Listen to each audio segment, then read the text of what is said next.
Night 1. A hoof tapped against the window panes. It was 4 in the morning, and Fluttershy was standing outside of Apple Bloom's bedroom window. Her eyes were blank, and her smile slight enough to go virtually unnoticed. As Apple Bloom turned her head toward the window, Fluttershy raised a hoof and tapped against the glass again. She mouthed 4 words, her mouth barely moving. It's cold out here. Apple Bloom pulled the covers over her head. She listened to the creaks and groans of the house settling. It would be dawn soon. The tapping started again. Night 2. Fluttershy was standing outside of the window again. Her eyes didn't look quite right, but Apple Bloom would have been at a loss if asked to describe how. The dark red stain across the left side of Fluttershy's face contrasted harshly with her normally bright fur. She again tapped on the glass, again mouthed those 4 words. It's cold out here. It was not cold. If anything, it was an unusually warm spring night. Apple Bloom pulled the covers up to her muzzle. A part of her wanted to open the window and let Fluttershy in, yet there was that whisper at the back of her young mind. No, some part of Apple Bloom's brain said, do not open the window. So she merely sat there, staring into Fluttershy's slightly off eyes. Sleep seemed a remote possibility, but eventually it came. Apple Bloom dozed off just as the tapping stopped. Night 3. That night, Apple Bloom dreamed of toys. Not merely toys in general, but familiar plush or wooden faces from her childhood. She saw the wooden dolls Granny Smith had given her. The hand-me-downs from Big Macintosh and Applejack were also there, although they looked dingier than Apple Bloom remembered. She found herself digging through what seemed to be an unending pile of toys. What am I looking for? Apple Bloom wondered. Apple Bloom decided a minute later it must be King Paws, her favorite teddy bear. She remembered loving him immensely when she was a foal. But why couldn't she find him? Surely he must be somewhere. Surely this relic of Apple Bloom's foalhood was not so easily buried.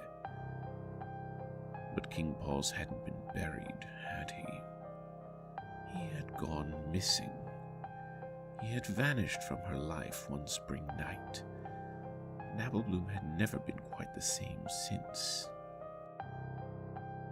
With this realization, Apple Bloom started to sob.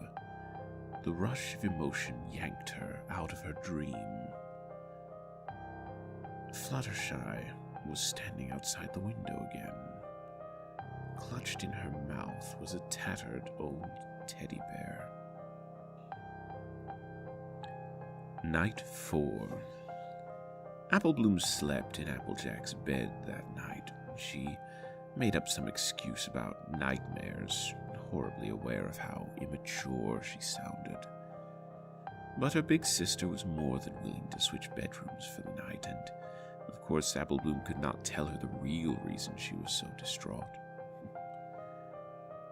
Lying in bed, Apple Bloom started thinking about her foalhood for some reason. She recalled bright eyes peering from an open wardrobe, shadows slinking across the floor, a husky sigh as she approached sleep. But those were not memories were they? Surely they were simply the remnants of past bad dreams. Applejack complained of a headache the next morning, but otherwise was none the worse for wear. Night 5. Applebloom was alone in the house. Her siblings and grandmother had left the premises, the former due to a last-minute order and the latter due to some business with a distant relative. They would not be back until late the next day. Prior to bed, Applebloom locked all the doors and windows in the house. She made a bed for herself on the living room couch, and as one final precaution, Applebloom took an old garden hoe from the barn. She laid it next to her makeshift bed within hoof's reach. It was raining outside. Applebloom listened to the raindrops splattering against the roof as she dozed off. Occasionally, she was convinced she heard something else. A footstep? A bang? A whisper? No, it was her imagination. Or perhaps the wind. Applebloom snuggled deeper under the blanket. More noises. They sounded as if they were coming from her bedroom, but that was impossible. The window was closed. But was it closed? Applebloom sat up, her heart pounding. She thought her locking down of the house had been thorough, but hadn't she intentionally avoided her bedroom, trusting the window to be closed? Yet any pony in her family could have opened it prior to their leaving. Even more noises, banging, and perhaps footsteps, and Applebloom was now certain they were coming from her room. She clutched the blanket, quivering. What was she to do? Investigate? Flee? But what if it really was her imagination, and the window was firmly shut? If so, stepping out of the house might put her in more danger. Applebloom threw off the blanket and dropped to the floor. She had to know. Perhaps she was trotting to her own death, but it was better than simply waiting for some unknown horror to grab her. Applebloom took the garden hoe in her mouth before she headed up the stairs. The house was silent, but Applebloom was not fooled. She approached her bedroom with caution. A part of her expected the door to fly open and for some awful creature to pounce. But having a weapon of sorts made Applebloom feel brave. Brave enough to gently push the door open without hesitation. The window was open. The wind, it was now practically howling, was slapping sheets of rain and leaves into the room. Judging by the twigs and leaves that had accumulated under the window, it had been open for a while. But the open window was not the part that made Applebloom pause. It was not the cause of the scream that climbed halfway up her throat. She saw it within seconds, and once she did, Applebloom thanked Celestia she had not stepped into the room. Something was in Applebloom's bed. A pony-shaped lump was visible under the covers. It was moving, its chest rising and falling with every breath. Applebloom thought she smelled something rotting and dusty, like the pages of a very old book, but she could have imagined it. Applebloom did not move, neither did the creature, save for its breathing. Applebloom realized that the creature did not seem to realize she was there. It did not stir as she stood frozen in the doorway, nor did the wind and rain seem to disturb it. Applebloom eventually left the room, quietly shutting the door behind her. She went back downstairs, slower this time, so as to not make too much noise. Applebloom ended up spending the night in the barn. When her family returned and demanded an explanation, she made up some half-believable story about a burglar. She refused to return to the house until all the rooms had been searched. As Applebloom expected, no signs of a break-in were found, save the open window in her bedroom. Applebloom returned to her bedroom after the search was complete. Other than a few dry leaves and the lingering smell of decay, there was no indication of anything having slept in her bed. However, Applebloom found that one of the dresses in her wardrobe was covered with dirt and what appeared to be a single bloody hoofprint. Applebloom burned that dress in the fireplace later that day. Night 6. Applebloom stayed up all night. She was sleepy to the point of near madness, but she refused to tear her eyes from the window. Fluttershy was watching her yet again. This time she held a single piece of ripped cloth in her mouth. It was from the dress Applebloom had burnt. Applebloom had buried the remains of it in the yard. Applebloom thought of the eyes and the shadows that seemed to have haunted her early foalhood. She was now convinced that she had also heard scratching noises and perhaps tapping. But memories and nightmares had become interchangeable as of late. Applebloom was not wholly convinced they were not one and the same.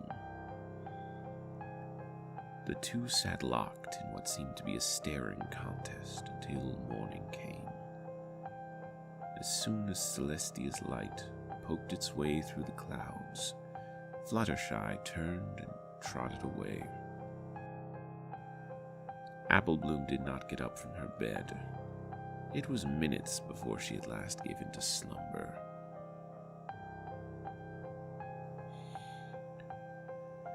Applejack had found the remains of the dress and demanded to know why Applebloom was burning her clothes. She also asked Applebloom about her apparent sleeping troubles and her hostility towards Fluttershy. Applebloom confessed nothing. She made excuses that were far from plausible. Applebloom did not care if her sister was satisfied or not, and part of her hoped Applejack would send her away, perhaps to a relative's house. At least Applebloom would be far away from this nightmare if that happened. But Applejack had not sent her away. Applebloom was certain Applejack was consulting Big Macintosh over the matter, but for the time being she was forced into another staring contest with Fluttershy, or whatever loathsome creature wore Fluttershy's face outside her window.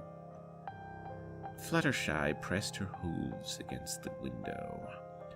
Her eyes seemed larger than they should have been. She appeared mournful, as if denied some great conquest. Applebloom could only stare for so long before she turned away. Fluttershy mouthed those familiar words again. It's cold out here, she mouthed. Applebloom stuck her head underneath the covers. She did not hear Fluttershy tapping at the window, but that mournful face had taken over her thoughts. Night 8. Applebloom thought she might have been sleepwalking the previous night, for she had not awakened in her bed, but curled up in front of the closed window. Enough is enough, Applebloom thought as she lay in bed. It might have seemed like a brave proclamation, But in truth, Apple Bloom was terrified. She again did not sleep, her eyes focused on the creature outside of her window. Fluttershy returned Apple Bloom's stare, smiling and licking her lips. Night 9. Earlier, Apple Bloom had overheard her older siblings talking about doctors. She was aware they planned to send her to one. Whatever her siblings planned to do, Apple Bloom was confident her troubles would end soon enough. Apple Bloom opened her window that night. She waited until the sun had almost sunk below the trees before she did so. Her family had dozed off a little while ago.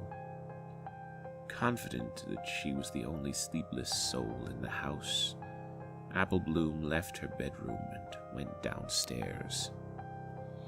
In the kitchen, Apple Bloom procured an old gas lamp. She also took the sharpest kitchen knife she could find in the drawer. Far more useful than the garden hoe she'd chosen last time. But in this case, the purpose was not mere defense. Apple Bloom waited until darkness had truly fallen. Then she crept back to her room, the gas lamp held precariously in one hoof and the knife handle in her mouth. Apple Bloom nudged the door open, inch by inch, careful to minimize any noise she made. The creature was again lying in Apple Bloom's bed, the outline of its form underneath the covers. Apple Bloom placed the gas lamp on the floor. She froze as it touched the floorboards with the slightest thump. But she saw no evidence of the creature awakening at the sound. Apple Bloom held back a sigh of relief. Apple Bloom waited a few more minutes to ascertain that the thing was asleep. She then approached the bed, knife still clutched tightly in her mouth. She was shaking, but she refused to hesitate in this moment of action. Apple Bloom reached the side of the bed and gently pressed both hooves against it. She eased herself up, carefully pulling herself onto the bed next to the creature. And then the creature moved. It was only a slight shift, as if it was trying to get comfortable. But it was enough to completely destroy Apple Bloom's nerve. Apple Bloom dropped the knife, a squeak of terror flying out of her mouth. She pressed both hooves against her mouth, but it was far too late. The creature seemed to sense Apple Bloom was near, moved in one swift, jerky motion, arching its back and bending its head in a way no normal pony could have managed. The creature gave a long growl, its body appearing to convulse as it threw the covers from it. Apple Bloom screamed, leaping from the bed. The creature leaped from the bed as well, moving in a way similar to a spider. It still resembled Fluttershy, but its neck was bent at an unnatural angle as if broken. Its head was bent to one side and upside down.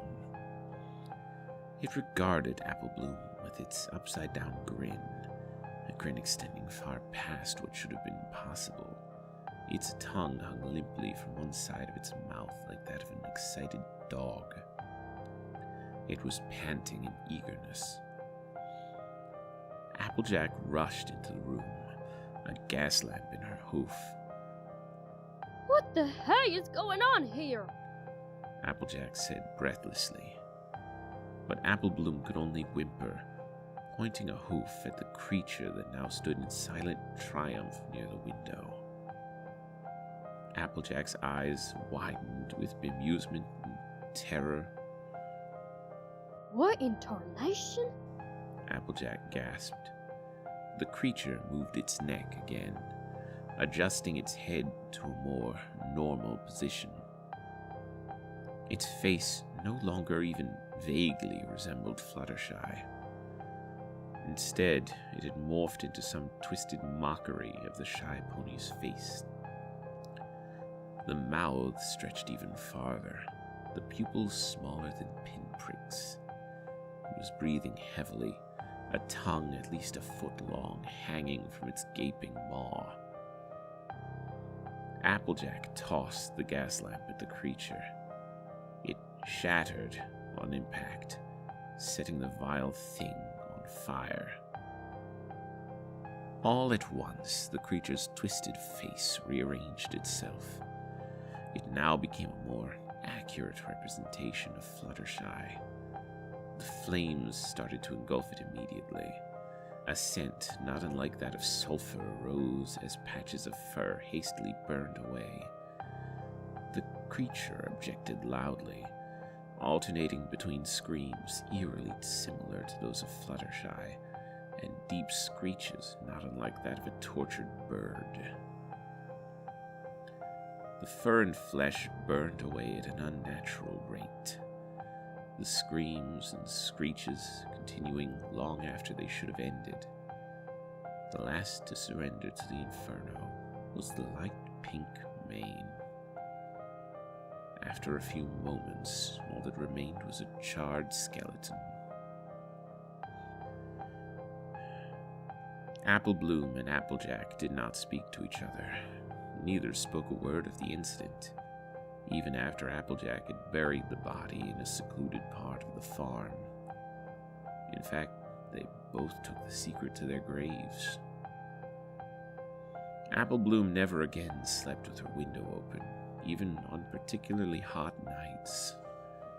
Eventually, she was able to resume regular interaction with the real Fluttershy, although it took months before she could look her in the eye. And for a while after that, Apple Bloom would shudder every time Fluttershy smiled. The creature's smile would haunt her for the remainder of her days. Occasionally, on nights when it is particularly cold and the wind is close to howling, Apple Bloom will swear she hears tapping at her window. But she never gets up to check. She merely snuggles deeper under her covers, willing herself to enter dreamland quicker. But it is a little harder to ignore the voice. It whispers to her, seemingly inches away from her ear. It sounds very much like Fluttershy. It's cold down here.